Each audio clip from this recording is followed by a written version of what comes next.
अस्सलामुअलैकुम स्टूडेंट्स। आज मैं मॉडर्न बेसिक साइंस बुक 5 अलगाबा सीरीज़ का चैप्टर नंबर 12 एक्सप्लेन कर रही हूँ। इसका टाइटल है फोर्स, वर्क एंड एनर्जी। जी, तो सबसे पहले हम इसका टाइटल डिस्कस कर लेते हैं। Force, work and energy. अगर हम डेली लाइफ में ऑब्ज़र्व करें कि एक पर्सन में या किसी थिंग में अगर एनर्जी मौजूद होगी तो it will apply force on something and the work will be done. But in this chapter today we are discussing the scientific definitions of these three things: force, work and energy. So let's start the chapter. Increase your knowledge. A body is said to be at rest if it doesn't change its position with respect to its surroundings. अच्छा, पहले तो मैं आपको ये बताऊं कि body जो है वो लिविंग नॉन लिविंग दोनों तरह के ऑब्जेक्ट्स के लिए यूज़ करेंगे। ये एक साइंटिफिक वर्ड है, साइंटिफिक लैंग्वेज का वर्ड है। इसमें बात ये कही जा रही है कि एक बॉडी उस वक्त रेस्ट में कहलाएगी जब वो अपनी पोजीशन चेंज नहीं कर रही होगी अपनी उस सराउंडिंग्स में, जिस माहौल में वो मौजूद है उसके हिसाब से। अगर वो अपनी पोजीशन चेंज नहीं कर रही है तो हम उसको कहेंगे कि बॉडी इज़ एट रेस्ट। अच्छा, और डेली लाइफ में हम रेस्ट करने को क्या कहते हैं? रेस्ट करने को हम ये समझते हैं कि जैसे हम सो रहे हैं, लेटे हैं, बैठे हैं, मोबाइल यूज़ कर रहे हैं, टीवी देख रहे हैं, तो हम इसको रेस्ट कहते हैं, अपना रेस्टिंग टाइम समझते हैं। लेकिन साइंस की लैंग्वेज में एक बॉडी अगर वो मूव नहीं कर रही है, अपनी पोजीशन चेंज नहीं कर रही है, तो हम उसको कहेंगे कि ये बॉडी रेस्ट में है। ठीक है, तो ये थोड़ा सा डिफरेंस है। इसके लिए अपना साइंटिफिक अपना ब्रेन जो है वो आपने मेकअप करना है, माइंड मेकअप करना है, तो इस बात को समझ में आ जाएगा इंशाल्लाह।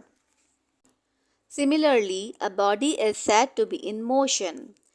एक बॉडी को कहा जाएगा कि ये मोशन में है। यहाँ पर साइंस में हम वर्ड मूवमेंट यूज़ नहीं करते हैं, हम इसके लिए मोशन वर्ड यूज़ करेंगे। ठीक है, तो सिमिलरली जो एक बॉडी, इसी तरह से जैसे कि हमने रेस्ट की डेफिनेशन एक सेटअप की है, हमने नहीं की है, साइंस में डेफिनेशन सेट हुई है कि जिस तरह से रेस्ट की डेफिनेशन सेट हुई है, इसी तरह से मोशन की भी, एक बॉडी की मोशन के लिए भी एक डेफिनेशन सेट हुई है कि अगर एक body if it changes its position, अगर एक बॉडी अपनी पोजीशन चेंज करती है तो it is said to be in motion, तो हम कहेंगे कि ये मोशन कर रही है, it is in the movement. ठीक है, with respect to its surroundings, और ऑब्वियसली वो जिस सराउंडिंग में होगी उस हिसाब से हम उसको देखेंगे, उसके उस स्केल पे हम उसको चेक करेंगे। ठीक है, now look at your surroundings.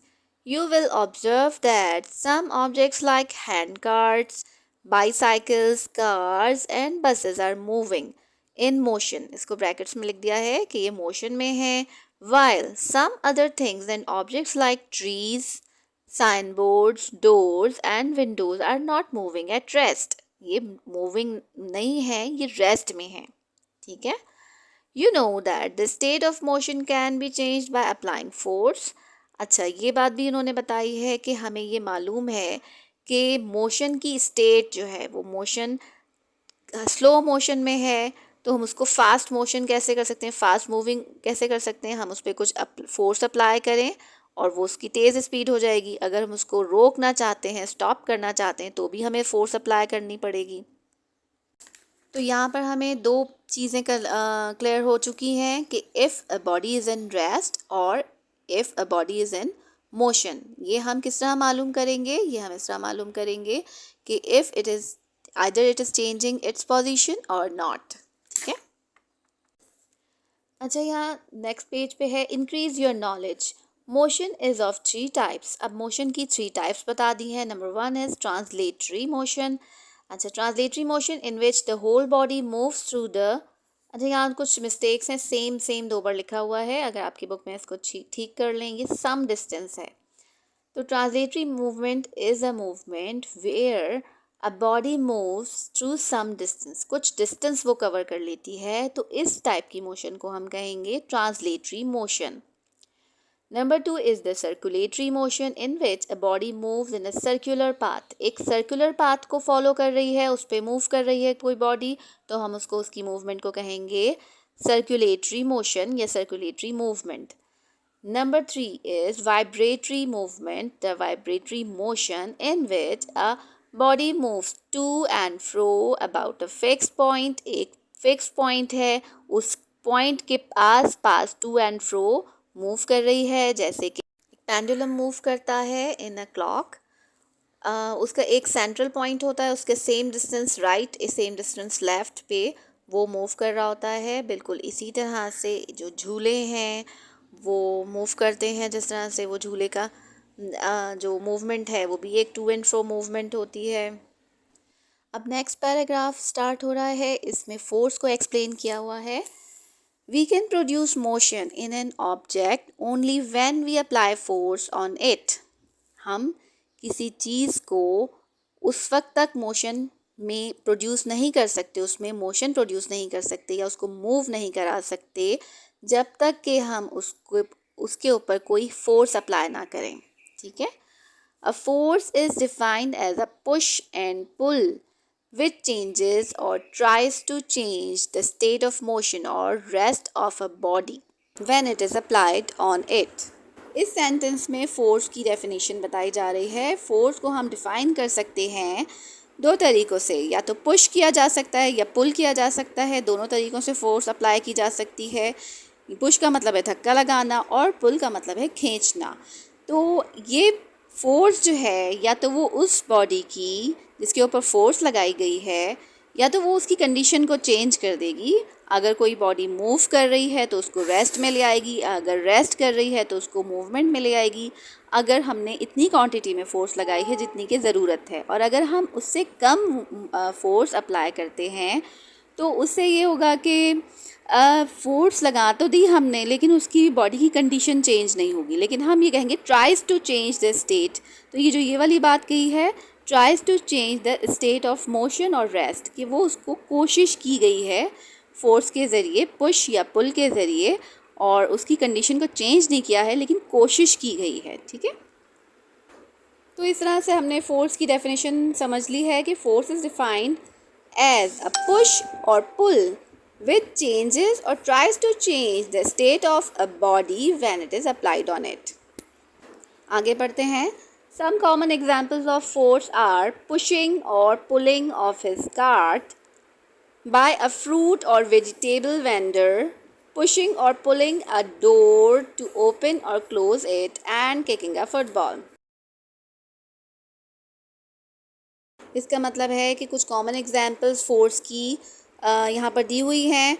जैसे कि एक फ्रूट और वेजिटेबल का वेंडर जो होता है वो अपनी कार्ट को आगे खींचता है, आगे की तरफ धक्का देता है या पीछे की तरफ कहीं खींच के ले जा रहा होता है, तो उसकी पुश और पुलिंग मूवमेंट वो फोर्स के ज़रिए की जाती है और ये फोर्स की एग्जांपल हैं. दूसरे उसमें पुशिंग और पुलिंग अ डोर, अच्छा डोर को दरवाज़ा खोलना और दरवाजे को बंद करना, दोनों ही तरीके से एक तरफ पुश की लगाई जा रही होती है फोर्स और एक जगह पुलिंग की फोर्स लगाई जा रही होती है. और किकिंग अ फुटबॉल को किक करना भी एक फोर्स आगे रीड करते हैं. Following are the important things that a force can do, effects of force. अब इसमें ये बताया गया है कि फोर्स क्या क्या कर सकती है, इसकी डिफरेंट एग्जाम्पल्स दी हुई हैं. नंबर 1 एग्जाम्पल में दिखाया गया है कि force can move a resting object. एक बच्चा साइकिल पे बैठा हुआ है और पीछे 2 बच्चे उसको पुश कर रहे हैं और इस तरह से उसको मूव करवा रहे हैं एक ऑब्जेक्ट को. नंबर 2 में साइकिल पहले से ही मूविंग ऑब्जेक्ट है, मूव कर रही है और ये गर्ल इसके पैडल पे पुश फोर्स लगा रही है तो उसकी स्पीड को और बढ़ा देती है और फास्टर इसको साइकिल को राइड कर सकती है. नंबर 3 में force can change the direction of a moving object. एक बॉल किक किया जा रहा है, वो दूसरी किसी डायरेक्शन से आ रही है और इस बॉय ने उसको किक करके उसकी डायरेक्शन पूरी चेंज कर दी है बाय अप्लाइंग फोर्स. नंबर 4 में है force can stop a moving object. इसमें बॉल कहीं से मूव करती आ रही है और इसमें इस बॉय ने पुल की फोर्स लगाकर इस बॉल को अपनी तरफ पुल किया है और रोक लिया है. नंबर 5 में जो है force can change the shape of an object. अगर कोई बलून है या कोई सॉफ्ट बॉल है उसको हम 2 हाथों से दबाएंगे तो वो इसकी ऑब्जेक्ट की शेप भी चेंज कर सकती है force. Force can slow down a moving object. एक मूविंग ऑब्जेक्ट जो है वो झूले पे ये लड़की बैठी हुई है और उसको हम किस फोर्स लगा के इस मूविंग ऑब्जेक्ट को, झूला चल रहा है तो उसको हम रोक भी सकते हैं, तो ये भी फोर्स को अप्लाई करने की एक और एग्जाम्पल है। साइंटिफिक इन्वेस्टिगेशन के अंदर पूछा गया है which force is involve in falling a ripened mango और एनी अदर फ्रूट। जो एक राइपेंड मैंगो होता है, पका हुआ मैंगो, वो जो नीचे गिरता है, क्या वो किसी फोर्स के तहत नीचे गिरता है? तो ये पूछा गया है, तो जी बिल्कुल इसका जवाब है जी हाँ, थ्रू द ग्रेविटेशनल फोर्स। और वो आगे हम डिस्कस करेंगे कि ग्रेविटेशनल फोर्स क्या होती है। नेक्स्ट पेज पे देखते हैं types of forces. Let's now discuss the different types of forces that are found in nature. तो अब यहाँ पर फोर्स की डिफरेंट टाइप्स के बारे में डिस्कस किया जा रहा है। पहले मैंने आपको यहाँ बताया था पिछले पेज पर कि फोर्स जो है वो पुश या पुल की फोर्स होती है, या तो पुश करेंगे या पुल करेंगे, तो वो हमने एक जनरल बात की थी। अब हम फोर्स की टाइप्स पढ़ रहे हैं। फोर्स की टाइप्स हैं on the basis of its source, कि फोर्स को किस सोर्स के ज़रिए लगाया जा रहा है, उस बेस के ऊपर हम फोर्स की डिफरेंट टाइप्स बना दी हैं। जैसे कि मस्कुलर फोर्स नंबर 1 है। मस्कुलर फोर्स कि वो फोर्स जो कि मस्कुलर, जैसे कि नाम से ही जाहिर है, मस्कुलर मसल्स के ज़रिए फोर्स लगाई जा रही है। और मसल्स कहाँ होते हैं? एक लिविंग बॉडी में होंगे, नॉन लिविंग के मसल्स नहीं होते, जाहिर है। तो वो एक लिविंग ऑर्गेनिज्म के ज़रिए अगर फोर्स अप्लाई की जा रही है, या वो पुश की फ़ोर्स है या वो पुल की फ़ोर्स है, तो वो कहलाएगी मस्कुलर फोर्स। अब इसको पढ़ लेते हैं। The force exerted by muscles of our body is called muscular force. वही सेम बात की गई है, हमारी बॉडी के मसल्स के ज़रिए जो फोर्स लगाई जाती है वो मस्कुलर फोर्स कहलाती है। इसकी एग्जांपल्स आगे बताई हैं। Weight lifting exercises, weight lifting की एक्सरसाइजेज, लिफ्टिंग स्कूल बैग, अपने स्कूल बैग को उठाना, किकिंग फुटबॉल, फुटबॉल को किक करना, पुशिंग अ डोर, डोर को धक्का देना, एट्सेट्रा आर सम एक्टिविटीज़। ये कुछ एक्टिविटीज़ हैं that we do by using muscular force, जिसको हम करते हैं अपनी मस्कुलर फोर्स के ज़रिए। अब फोर्स की नेक्स्ट टाइप बताई हुई है, जिसको कहते हैं फ्रिक्शनल फोर्स। अच्छा, फ्रिक्शनल फोर्स किसको कहते हैं? फ्रिक्शनल फोर्स उर्दू में कहते हैं रगड़ की कुवत। रगड़, अब उर्दू में रगड़ तो सबने ही सुना है कि हम अक्सर, अम्मी हमारी कह रही होती शूज़ को बेटा ज़मीन पे इतना रगड़ो मत, शूज़ ख़राब हो जाएंगे, तो वो रगड़ कहती हैं कि रगड़ो नहीं। फेस और हैंड को जो है वो कहती हैं कि जाके सोप से रगड़ रगड़ के फेस वॉश करके आओ। रगड़ मतलब रब, अच्छी तरह से रब करके, रगड़ के।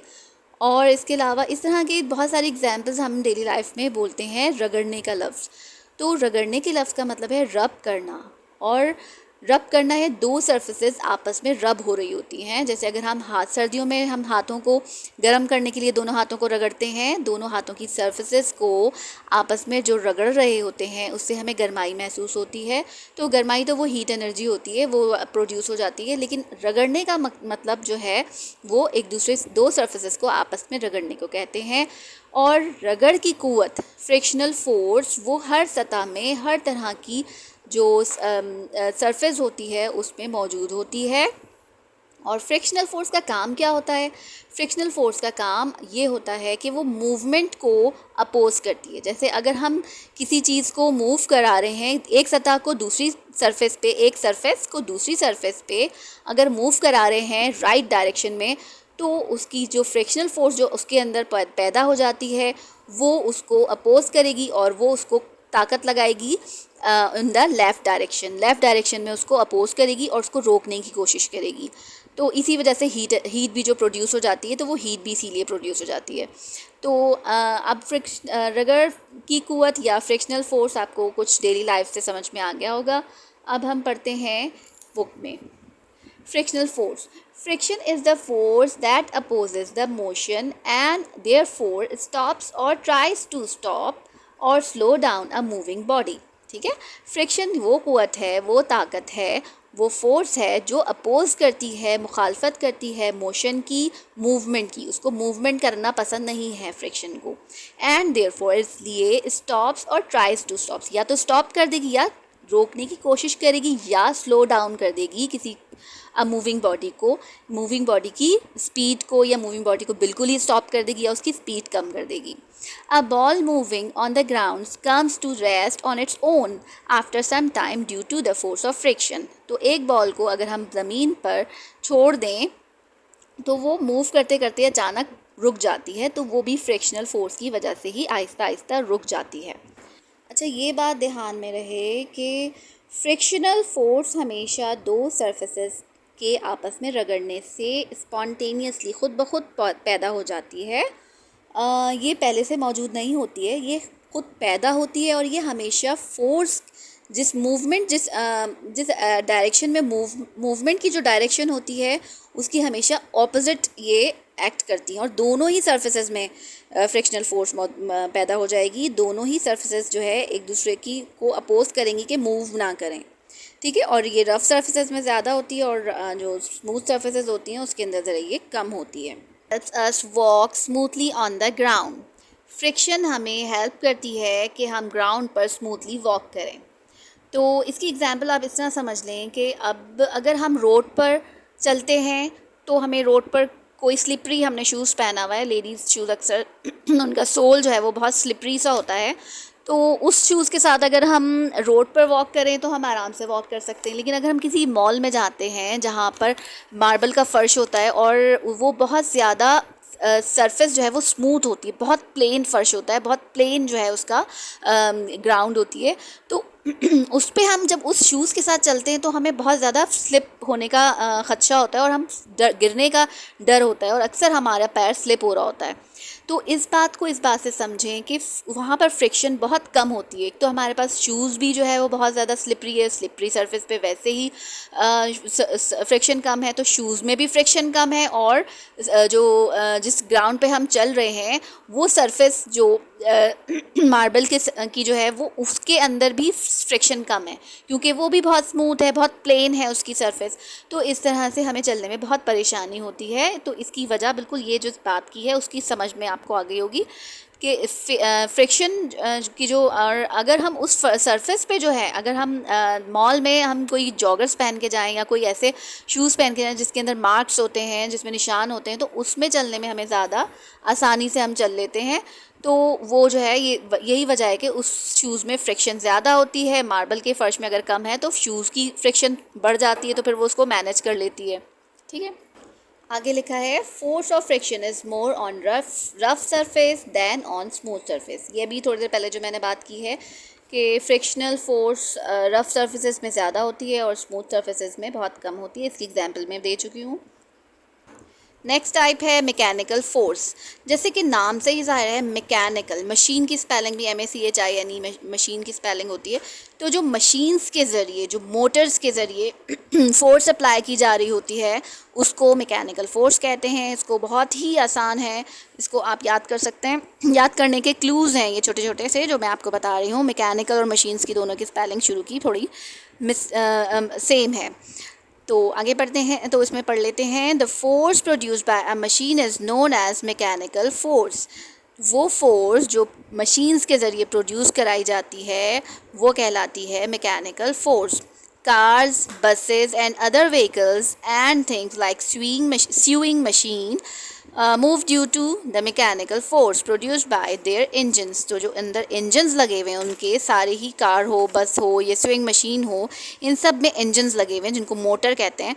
तो वो जो है एक फोर्स प्रोड्यूस कर रहे होते हैं और उस फोर्स के ज़रिए हम वर्क करवा रहे होते हैं, अपने काम करवा रहे होते हैं उन मशीन्स से। तो वो किस फोर्स के ज़रिए हो रही होती है, वो मैकेनिकल फोर्स कहलाती है। मैकेनिकल फोर्स के ज़रिए हम वो काम करवाते हैं। नेक्स्ट पढ़ते हैं इलास्टिक फ़ोर्स। इलास्टिक फ़ोर्स क्या होती है? इलास्टिक जैसे कि नाम से ज़ाहिर है, जैसे कि एक रबर बैंड होता है या फिर ट्राउज़र्स में वेस्ट लाइन पर एक इलास्टिक लगा हुआ होता है। तो ये सब इलास्टिक कहलाते हैं जो कि खींचते हैं, इनको खींचें तो ये खींचते हैं और वापस अपनी जगह पे आ जाते हैं। अच्छा जी, नीचे पढ़ते हैं। If we apply force on a rubber band और an elastic thread it stretches. अगर हम अब किसी रबर बैंड पे या इलास्टिक बैंड पर हम इलास्टिक थ्रेड लिखा हुआ है यहाँ, इलास्टिक थ्रेड पर हम फोर्स अप्लाई करें, उसको खींचें तो वो स्ट्रेच हो जाता है, वो खिंच जाता है. When we release it after some time, जब इसको हम थोड़ी देर के बाद उसको रिलीज़ कर देते हैं, छोड़ देते हैं उसके ऊपर से फोर्स लगाना, it regains its original shape and size. वो अपना ओरिजिनल शेप और साइज़ को रिगेन कर लेता है, वापस से अपनी पोजीशन पे आ जाता है, अपने साइज़ पे आ जाता है. This force possessed by a body that retains its original shape after being stretched is called elastic force. तो ये फोर्स जो कि किसी बॉडी के अंदर मौजूद होती है, बॉडी की पोजेशन में होती है, उसके बॉडी के अंदर मौजूद है, जो उसको खींचने के बाद वापस उसकी अपनी ओरिजिनल शेप में लेके आ जाती है, इस फोर्स को कहते हैं elastic force. This force is use to throw और move heavy objects to other places. अच्छा, ये फोर्स को हम किस तरह से यूज़ कर सकते हैं? हैवी ऑब्जेक्ट्स को मूव कराने में और थ्रो करने में, चीज़ों को हम ये एक जगह से दूसरी जगह पे थ्रो करने के लिए ये फ़ोर्स को हम इलास्टिक फ़ोर्स को इस्तेमाल कर सकते हैं. अच्छा, ये याद रहे कि इलास्टिक फ़ोर्स सिर्फ इलास्टिक मटेरियल्स जो होते हैं, जो जिनमें इलास्टिसिटी होती है जिन मटेरियल्स में, उनके अंदर ही मौजूद होती है. ये हर तरह के मटेरियल्स में इलास्टिक फ़ोर्स नहीं मौजूद होती, इसका तो अंदाज़ा आप लोगों को होगा यकीनन. This force is also used in different machines. ये फ़ोर्स मशीन्स, मुख्तलिफ़ मशीन्स में भी ये यूज़ होती है. अच्छा, और इन मशीन्स की जो है वो एक बहुत ही कॉमन एग्जांपल है स्यूइंग मशीन, जो कपड़े सीने की मशीन होती है.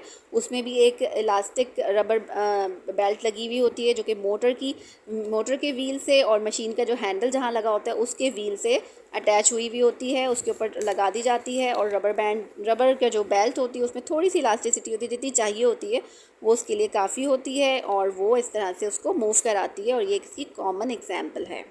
इलास्टिक फ़ोर्स की एक और कॉमन एग्जांपल मैंने यहाँ पर इसमें अपलोड की है. वो जो है वो एक झूला है, जो कि पाकिस्तान में तो मेरे ख्याल से कहीं नहीं है, ये बाहर फॉरेन कंट्रीज़ में है.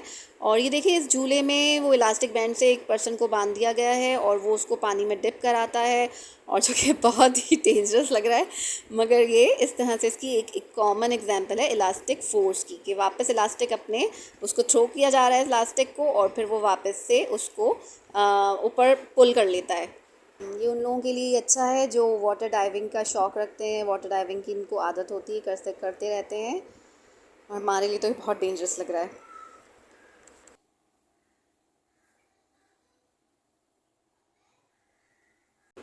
नेक्स्ट पेज पे देखते हैं, यहाँ पर मैग्नेटिक फोर्स की एक और टाइप बताई हुई है, जैसे कि नाम से ज़ाहिर है, मैग्नेटिक. अच्छा जी, मैग्नेट्स तो सब लोग जानते होंगे. मैग्नेट क्या होते हैं? मैग्नेट्स जो हैं वो मेटल्स को अट्रैक्ट करते हैं, और ये एक फ़ोर्स एक्सर्ट करते हैं, एक फ़ोर्स लगाते हैं मेटल्स को अपनी तरफ खींचने के लिए. The force exerted by a magnet is called magnetic force. वो फोर्स जो कि मैग्नेट लगाता है मेटल्स को की तरफ, तो वो मैग्नेटिक फोर्स कहलाती है. This force attracts other magnets or substances made of metals like iron, nickel and cobalt.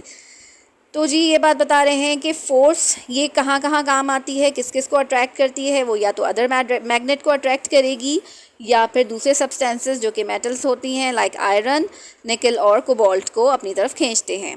Magnetic force is used in electronic items and in the production of electricity. Electricity बनाने में भी ये magnets use होते हैं, और electronic items जो होते हैं रेडियो में ख़ास तौर पे लगे हुए होते हैं ये, और टीवी में भी लगे हुए होते हैं, जो सिग्नल कैच कर रहे होते हैं, वो सारे उसमें मैग्नेट यूज़ होते हैं. आगे बढ़ते हैं. Scientific investigation. Throw a ball in the air and observe what happens. Why does the ball come back on the earth. तो ये पूछा जा रहा है कि एक बॉल को ऊपर फेंकें हवा में और ऑब्ज़र्व करें क्या होता है. फिर पूछ रहे हैं कि क्यों वापस ये बॉल वापस ज़मीन की तरफ आ जाती है. ग्रेविटेशनल फोर्स नेक्स्ट हेडिंग है. Gravitational force is the force with which the earth pulls everything towards itself. इसका आंसर पहली लाइन में ही मौजूद है कि ग्रेविटेशनल फोर्स वो फोर्स होती है जो अर्थ अपनी तरफ चीज़ों को खींचने के लिए लगाती है. It is because of the gravitational force that the ball comes back on the earth. ये ग्रेविटेशनल फोर्स की वजह से होता है कि बॉल वापस ज़मीन पे आती है. Gravitation force is also found between any two objects. दो ऑब्जेक्ट्स के दरमियान भी ग्रेविटेशनल फोर्स मौजूद होती है। वो किस तरह होती है वो फिर मैं आगे भी बताती हूँ। This force is responsible for keeping us bound on to the earth. ये फोर्स रिस्पॉन्सिबल होती है कि वो हमें ज़मीन के साथ बाउंड करके रखे। The earth and other planets revolve around the sun in fixed orbits due to the gravitational pull of the sun. इसका मतलब है कि अर्थ और दूसरे प्लैनेट्स जो कि सन के अराउंड रिवॉल्व कर रहे हैं वो अपने फिक्स्ड ऑर्बिट्स में रिवॉल्व कर रहे हैं। वो एक दूसरे में गडमड नहीं होते या सन के अंदर आके गिरते नहीं हैं। तो वो किस वजह से होते हैं? वो होते हैं ड्यू टू ग्रेविटेशनल पुल। तो वो ग्रेविटेशनल पुल जो सन लगा रहा है एक ग्रेविटेशनल फोर्स की तहत वो प्लैनेट्स एक दूसरे में गडमट नहीं होते हैं। ऐसा लगता है जैसे वो प्लैनेट सन से एक धागे के बारीक धागे के ज़रिए बंधे हुए हैं और वो उसी अपने ऑर्बिट्स पे रिवॉल्व कर रहे हैं जिस पे वो हमेशा से ही कर रहे हैं। तो वो वजह किस वजह से है? वो एक ग्रेविटेशनल फोर्स जो कि सन उनके ऊपर लगा रहा है वो उस वजह से ये बैलेंस बना हुआ है, एक बैलेंस रखा हुआ है। तो ये एक कुदरत का निज़ाम है और ये किस वजह से है? Due to the gravitational force. अच्छा, ये जो लाइन मैंने स्किप की थी, gravitational force is also found between any two objects, तो इसका मतलब ये है कि ज़मीन के ऊपर, ज़मीन के पे मौजूद जो हर चीज़ मौजूद है, ज़मीन उसके ऊपर अपनी ग्रेविटेशनल फोर्स अप्लाई कर रही है, अपनी तरफ बाउंड करके रखा हुआ है, अपनी तरफ चिपका के रखा हुआ है, जिसकी वजह से सारी ऑब्जेक्ट्स एक दूसरे से टकराती नहीं हैं। इसका इस तरह से समझ लें कि अगर ग्रेविटेशनल फोर्स को किसी तरह से ख़त्म कर दिया जाए तो ज़मीन पे मौजूद तमाम जो ऑब्जेक्ट्स हैं, जितनी भी चीज़ें हैं, हम भी ज़मीन पर खड़े नहीं रह सकते और हम एक दूसरे से चीज़ें एक दूसरे से स्ट्राइक हो रही होंगी, हम एक दूसरे से स्ट्राइक हो रहे होंगे क्योंकि ग्रेविटेशन नहीं होगी तो सब चीज़ें एक दूसरे से टकरा रही होंगी। और आप अंदाज़ा कर लें क्या समा होगा, अजीब जो हालत होगी। तो वो सोच लें कि ग्रेविटेशनल फोर्स की हमारे लिए कितनी बड़ी ब्लेसिंग है। आगे बढ़ते हैं। नेक्स्ट हेडिंग है work. Suppose you wish to move a wall by pushing it. You apply a lot of force on it, but even after many hours, it doesn't move even a bit from its place. अच्छा, अगर आप suppose करते हैं कि आप ये wish करें कि आप एक वॉल को पुश कर दें। आप अप्लाई करें बहुत सारी फ़ोर्स और बहुत घंटों तक आप इसको फ़ोर्स अप्लाई करते रहें, लेकिन उसके बावजूद भी वो एक बिट भी अपनी जगह से नहीं हिलेगी। You feel tired and think you have done a lot of work on the wall. आप ये समझेंगे, आप बहुत थक जाएंगे और आप ये सोचेंगे आपने तो बहुत काम कर लिया इस दीवार पर। But in terms of science you have not done any work. लेकिन साइंस ये कहती है कि आपने तो कोई काम ही नहीं किया। तो ये देखेंगे डेली प्रैक्टिस में और इन द साइंस जो है, साइंस की लैंग्वेज में थोड़ा सा फ़र्क है। तो वो क्या फ़र्क है? वो ये वर्क की डेफिनेशन साइंस में कुछ डिफरेंट है। वो क्या डिफरेंट है? In science the word work has a different meaning as compare to literal meaning of work. अब जो लिटरल मीनिंग से उसकी साइंस की वो डिफरेंट है, मीनिंग डेफिनेशन डिफरेंट है। In science work is said to be done only if force applied on a body moves it in the direction of the force.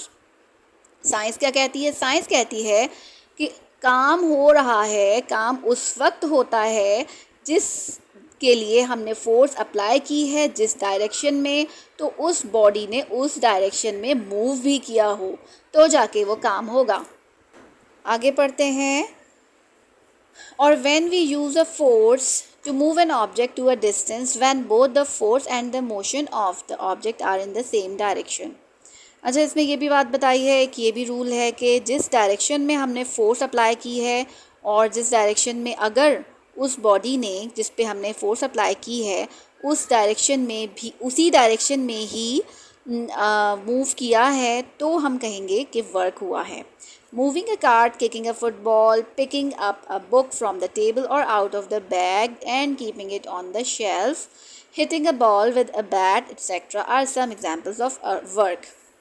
तो अब यहाँ पर इस वर्क की कुछ एग्जांपल्स बताई हैं, जिसमें बहुत सारी हैं। मूविंग अ कार्ट, कार्ट को मूव करना, किकिंग अ बॉल, बॉल को मूव किक करना, picking up a book, book को उठाना टेबल पे से या बैग के अंदर से निकालना, keeping it on the shelf, shelf के ऊपर रखना, मतलब जिसमें भी ये, और hitting a ball with a bat, some examples हैं। तो ये मतलब ये इस बात को समझना है कि हमने जिस डायरेक्शन में फोर्स अप्लाई की है, काम भी उसी डायरेक्शन में ही हुआ है, तो उसको हम जाके कहेंगे कि ये काम इस फोर्स ने किया है। नीचे 2 पिक्चर्स दी हुई हैं और इसी स्टेटमेंट को वर्क हुआ है या नहीं हुआ है, इसको पिक्चर डिस्क्रिप्शन दी हुई है। पहली पिक्चर में मूवमेंट की हेडिंग के नीचे लिखा हुआ है work is said to be done.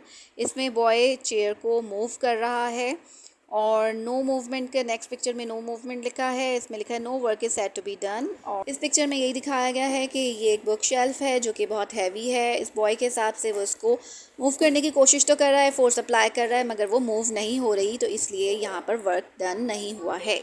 Dear viewers, यहाँ पर मैं वीडियो बहुत लंबी हो गई है, मैं वीडियो को अभी कट कर रही हूँ। अभी चैप्टर आधा बाकी है, तो बाकी आधा चैप्टर को मैं इसके सेकंड पार्ट में एक्सप्लेन कर रही हूँ, तो आप उसके लिए सेकंड पार्ट को फॉलो कीजिएगा। अल्लाह हाफ़िज़।